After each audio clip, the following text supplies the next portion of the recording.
नमस्कार, स्वागत है आपका आपके सितारे में और मैं हूं आपके साथ गायत्री शर्मा।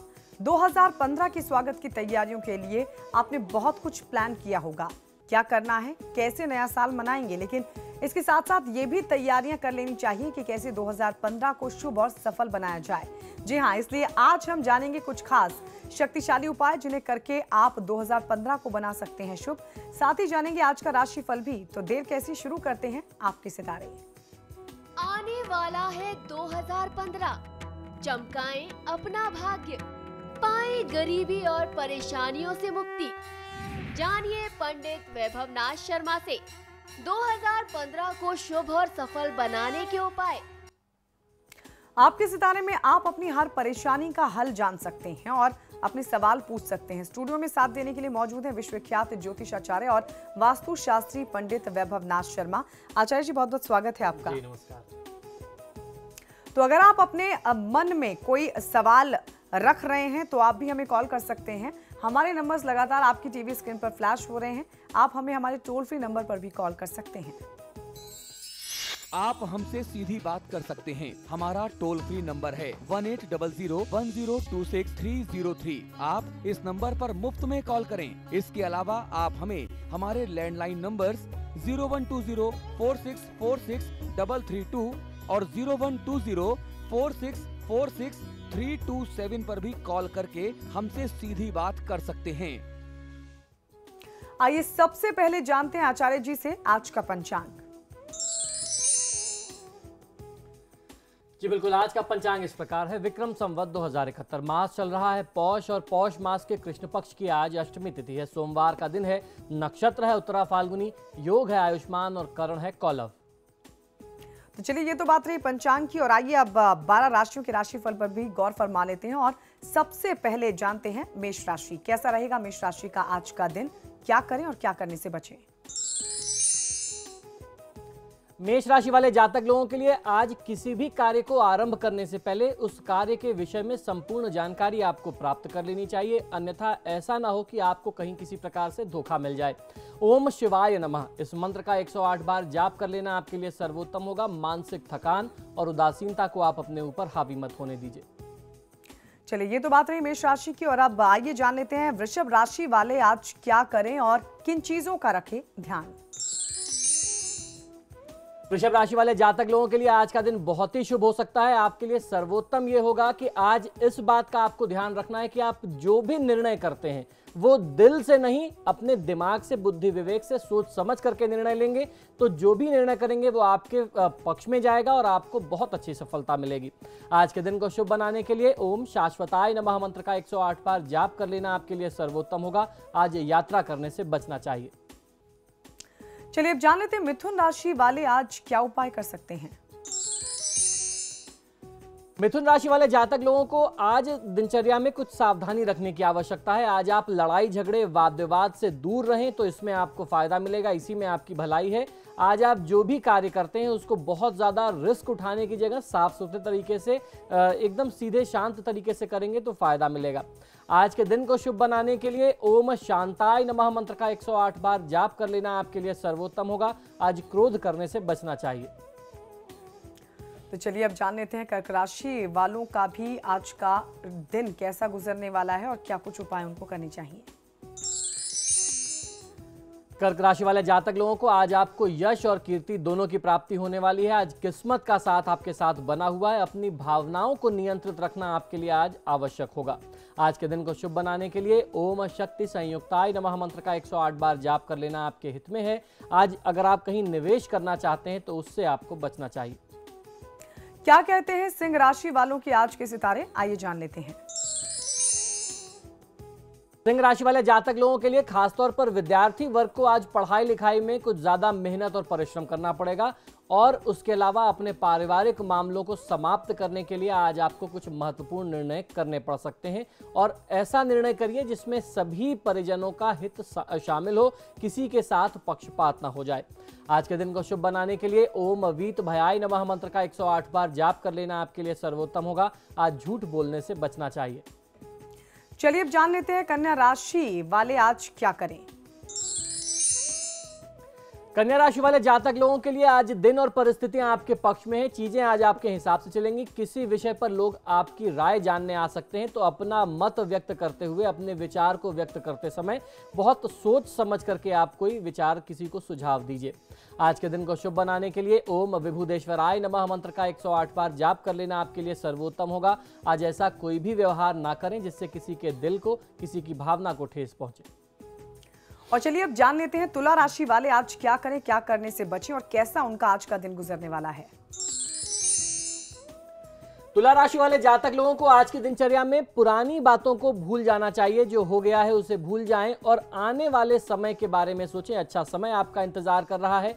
आज की दिनचर्या में यदि आपने अपने खान पान पर, अपने स्वास्थ्य पर ध्यान नहीं दिया तो आपका स्वास्थ्य जो है वो बहुत प्रभावित हो सकता है। लंबे समय के लिए आप किसी रोग और परेशानी से जूझ सकते हैं। आज के दिन को शुभ बनाने के लिए ओम विनायकाय नमः मंत्र का 108 बार जाप कर लेना आपके लिए सर्वोत्तम होगा। आज बहुत प्रसन्न होकर के, भाव विभोर होकर के किसी से बड़े वादे, बड़े कमिटमेंट्स मत करिए। और क्या कहते हैं वृश्चिक राशि वालों के आज के सितारे, आइए जान लेते हैं। वृश्चिक राशि वाले जातक लोगों को आज की दिनचर्या में अपना बर्ताव, अपना व्यवहार बहुत शांत रखना होगा। आपको जीवन में आगे बढ़ने का, सफलता का सही मार्ग अवश्य मिलेगा। आज काम बहुत होगा किंतु मनोरंजन के लिए और अपने परिवार के लिए भी कुछ समय निकालना आपके लिए आवश्यक है। आज के दिन को शुभ बनाने के लिए ओम विधये नमः मंत्र का 108 बार जाप कर लेना आपके लिए सर्वोत्तम होगा। आज जब भी आप कोई बड़े निर्णय करते हैं तो बहुत जल्दीबाजी में निर्णय ना करें। लोगों से सलाह मशवरा करके, जो आपके विश्वास पात्र लोग हैं उनसे सुझाव लेकर के ही आगे बढ़ना चाहिए। अब जान लेते हैं धनु राशि वाले आज के दिन को शुभ बनाने के लिए क्या कुछ करें। धनु राशि वाले जातक लोग, आज आप कहीं इंटरव्यू के लिए जा रहे हैं तो आपको ये जॉब अवश्य मिल जाएगी, ऐसी संभावना है। कोई ऐसा है व्यक्ति आपके साथ जुड़ा हुआ जो आपका फायदा उठा रहा है या फायदा उठाने की फिराक में है, तो ऐसे लोगों से बचना चाहिए क्योंकि वो आपको किसी भी परिस्थिति में धोखा दे सकता है। आज के दिन को शुभ बनाने के लिए ओम विघ्न राजाय नमः मंत्र का 108 बार जाप कर लेना आपके लिए सर्वोत्तम होगा। अपने कार्यक्षेत्र में पार्टनर से वाद विवाद, झगड़ा मत बढ़ाइए। और चलिए अब जान लेते हैं मकर राशि के जातक आज क्या कुछ करें और क्या करने से बचें। मकर राशि वाले जातक लोगों को आज की दिनचर्या में मेहनत का साथ नहीं छोड़ना चाहिए। आज का दिन कोई नया काम करने के लिए आपके लिए सर्वोत्तम सिद्ध हो सकता है। आज आप किसी व्यक्ति के साथ भावनात्मक स्तर पर जुड़ सकते हैं, ऐसे लक्षण आज की दिनचर्या में बनते हैं। आज के दिन को शुभ बनाने के लिए ओम वाणी प्रदाय नमः मंत्र का 108 बार जाप कर लेना आपके लिए सर्वोत्तम होगा। अपने कार्यक्षेत्र की जिम्मेदारियों की अनदेखी आप बिल्कुल भी ना करें। और चलिए बात कर लेते हैं कुंभ राशि की। कुंभ राशि वाले जातक लोगों के लिए, अगर आपने किसी व्यक्ति के साथ वाद विवाद कर लिया, किसी के साथ आपका झगड़ा या लड़ाई की स्थिति आ गई थी, तो उससे आज आपको एक बार पुनः मित्रता अपनी बना लेनी चाहिए। आपको अपने लिए क्षमा मांग लेनी चाहिए। आज पुरानी जो आपकी जिम्मेदारियां रुकी हुई थी, जो पुराने काम अटके हुए थे, उन जिम्मेदारियों को, उन कामों को आज पहले पूरा करना चाहिए और फिर उसके बाद कोई नया काम, नई जिम्मेदारी आप अपने हाथों में लें। आज के दिन को शुभ बनाने के लिए ओम वागीशाय नमः मंत्र का 108 बार जाप कर लेना आपके लिए सर्वोत्तम होगा। कार्यक्षेत्र से जुड़ी हुई गुप्त बातों की आपको हर व्यक्ति से चर्चा नहीं करनी चाहिए। और अब बात आखिरी राशि यानी मीन राशि की। मीन राशि वाले जातक लोगों के लिए आज की दिनचर्या में धैर्य से काम लेना चाहिए। आज किसी भी व्यक्ति के बारे में पहले से कोई फैसला या निर्णय लेने से बचना चाहिए। विचार पहले से ही बना करके मत रखिए। हो सकता है आपकी जानकारी उस व्यक्ति के बारे में जो है वो गलत हो। पिछले दिनों आपने जो मेहनत की है उसका प्रतिफल, उसका शुभ लाभ आपको आज मिल सकता है। आज के दिन को शुभ बनाने के लिए ओम वरदाय नमः मंत्र का 108 बार जाप करेंगे तो आपको बहुत अच्छा फायदा मिलेगा। मानसिक थकान और उदासीनता को आप अपने ऊपर हावी मत होने दीजिए। चलिए, ये तो बात रही आज के राशिफल की, क्या कुछ कहता है 12 राशियों का राशिफल। और आइए अब जरा दर्शकों के सवाल भी ले लेते हैं। एक दर्शक नैन्सी हरिद्वार से हमारे साथ जुड़ गई हैं। बहुत बहुत स्वागत है नैन्सी आपका कार्यक्रम में। हेलो जी बताइए। हेलो जी नैन्सी, अपनी डेट ऑफ बर्थ बताइए। जी, हम पंडित जी से ये पूछना चाहते हैं कि हाल में ही हमने अपना कपड़े का कारोबार चालू किया है जी तो उसमें उस प्रकार से उन्नति नहीं हो रही है जिस प्रकार से हम चाहते थे। जी बिल्कुल, आप मुझे अपना जन्म विवरण बताइए। जी, जन्म विवरण, date of birth, time and birth place. 7/12/91। जी, जन्म का समय और स्थान। कानपुर। जी, और रात 8 बजे। जी देखिए, आपने बताया कि आपने कपड़े का व्यापार आरंभ किया, लेकिन जैसी उम्मीद थी वैसे आपको उसमें सफलता नहीं मिली। कपड़े का व्यापार आरंभ करने के लिए आपको प्रेरणा दी शुक्र की महादशा ने, और आपके लिए कर्म भाव जो है वह बृहस्पति का है, तो वो कोई बहुत उसके लिए उस पक्ष में अशुभ नहीं है, इस वजह से आपने कार्य आरंभ कर लिया। लेकिन अंतर्दशा केतु की है तो कार्य में कठिनाइयां भी आएंगी, करते समय भी जब आपने प्लानिंग की होगी, शुरू करने के लिए प्रयास किया होगा तो भी आएंगी, और भविष्य में भी आनी है। और ऐसी स्थिति 9 मार्च 2015 तक रहेगी। तो ऐसे में आपको बहुत घबराना नहीं है, आपको हार के अपने अस्त्र शस्त्र नहीं डाल देने हैं, प्रयास आप निरंतर करते रहिए। आपके लिए सबसे बढ़िया होगा कि आप भगवान विष्णु और माँ लक्ष्मी की पूजा आराधना करें, तो आपको बहुत अच्छा फायदा मिलेगा, आपका कपड़े का व्यापार चल निकलेगा। चलिए, बहुत बहुत शुक्रिया नैन्सी हमें कॉल करने के लिए। एक और दर्शक हमारे साथ जुड़ गए हैं बाड़मेर से, पुष्पा। बहुत बहुत स्वागत है पुष्पा जी आपका कार्यक्रम में। गुरुजी प्रणाम। जी नमस्कार, बताइए। मुझे अपनी बेटी के बारे में पूछना है गुरुजी। जी, उसका डेट ऑफ बर्थ है 27 मई सन 2000 और सुबह 4 और 4:30 का बीच है जी, और रेवाड़ी का जन्म है उसका। जी तो गुरुजी उसके भविष्य के बारे में पूछना है। काफी पढ़ाई उड़ाई भी करती है लेकिन उसका फल नहीं मिलता है उसको। जी बिल्कुल। और क्या है उसके भविष्य में, ये मैं जानना चाहती हूँ। जी बिल्कुल, देखिए इस जातक के लिए भविष्य की स्थिति बहुत अच्छी है, वर्तमान समय भी देखा जाए तो बहुत अच्छा चल रहा है। लेकिन क्योंकि अभी बाल्यावस्था है, महज 13-14 साल की अवस्था है, तो बहुत ज़्यादा दबाव भी पढ़ाई के लिए नहीं बनाना चाहिए। इसकी कुंडली के अनुसार ये कुंडली बताती है कि भविष्य बहुत अच्छा होगा, आने वाले समय में इसकी शिक्षा बहुत अच्छी होगी। तो शिक्षा के मामले में खासतौर पर आपको बहुत चिंतित और परेशान नहीं होना है। आपको प्रयास ये करना चाहिए कि आप या आपके पतिदेव रोज सुबह बिटिया का नाम लेकर के सूर्य देवता को अर्घ दें, तो इसके जीवन में या खासतौर पर पढ़ाई में जो बाधा है या जो एकाग्रता की कमी है वह कमी दूर हो जाएगी, फायदा मिलने लगेगा। चलिए, बहुत बहुत शुक्रिया पुष्पा जी हमारे साथ जुड़ने के लिए, कॉल करने के लिए। और यहाँ रुकेंगे एक छोटा सा ब्रेक के बाद आचार्य जी बताएंगे आज का महा उपाय, जिसमें जानेंगे 2015 को शुभ और सफल बनाने के शक्तिशाली उपाय। तो बने रहिए हमारे साथ और देखते रहिए कार्यक्रम।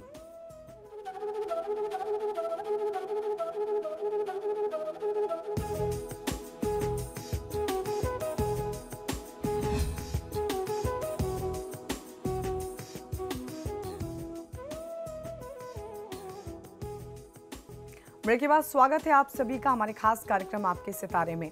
और आइए अब जानते हैं आज का महा उपाय क्या है।